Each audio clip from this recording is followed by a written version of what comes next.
हमारे channel RMS entertainment को subscribe करें और घंटी को दबाना ना भूलें।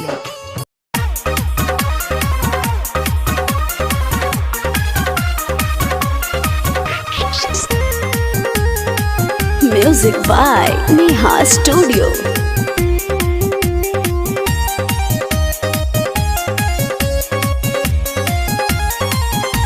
आइल बाबा राती सखी ही जड़ा के नापी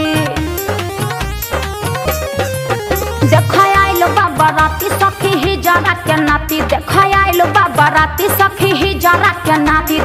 आइल बाबा राती सखी ही जड़ा के नाती तोरा के मारा चला बल छोड़ा देब रे ए दो गलावा के बेटा ए दो गलावा के बेटा तोरा मारी के मुहावा फुलाई देबौ रे दो गलावा के बेटा तोरा मारी के मुहावा फुलाई देबौ रे। डीजे लैला कौ बाराती सबे नाचै छौ घराती डीजे लैला कौ बाराती सबे नाचै छौ घराती डीजे लैला कौ बाराती सबे नाचै छौ घराती तोरा चोली पलाई तो जलाई देबौ गे पागल कहीं के घसा गाढ़ावा के बेटी हर जोतावा के बेटी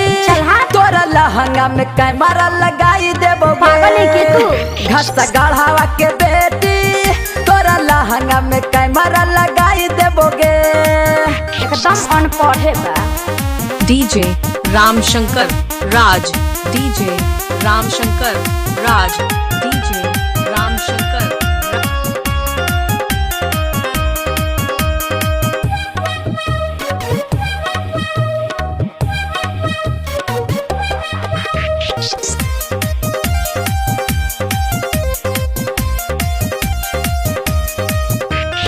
महकै छे जैसे तू गम के छोछोनर देखे में लागै छे बड़का तू बंदर जादे जयमाला में करमी जेहाला खोल दे हम साली तोरा लहंगा के ताला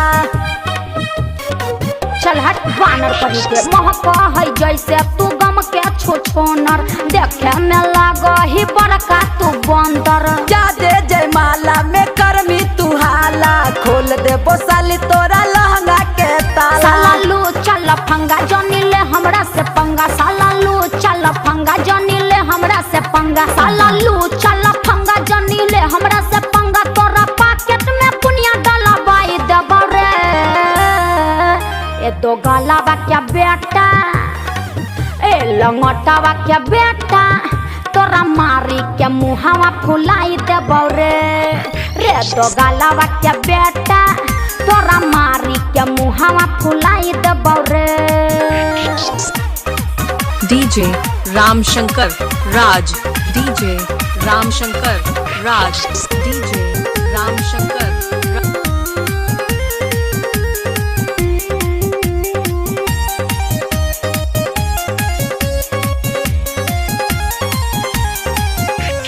ओम प्रकाश अकेला माल है ना सरकारी खाइला न मिलतो तोरा पूरी तरकारी देवे में गाड़ी हम ही 420 गे जादे तू बोल मिता कर लेबो किस गे हाँ तो कुछ आयो जमी है ओम प्रकाश अकेला माल है ना सरकारी खाइला न मिलतो तोरा पूरी तरकारी देवे में गाड़ी हम ही 420 गे जादे तू बोल मिता ले लेबो किस गे फोटो खींचना हमार कैमरा करी के ऊपर फोटो खींचना हमार कैमरा करी के ऊपर फोटो खींचना हमार कैमरा करी के ऊपर तोरा टिकटॉक पर वीडियो बनाई देब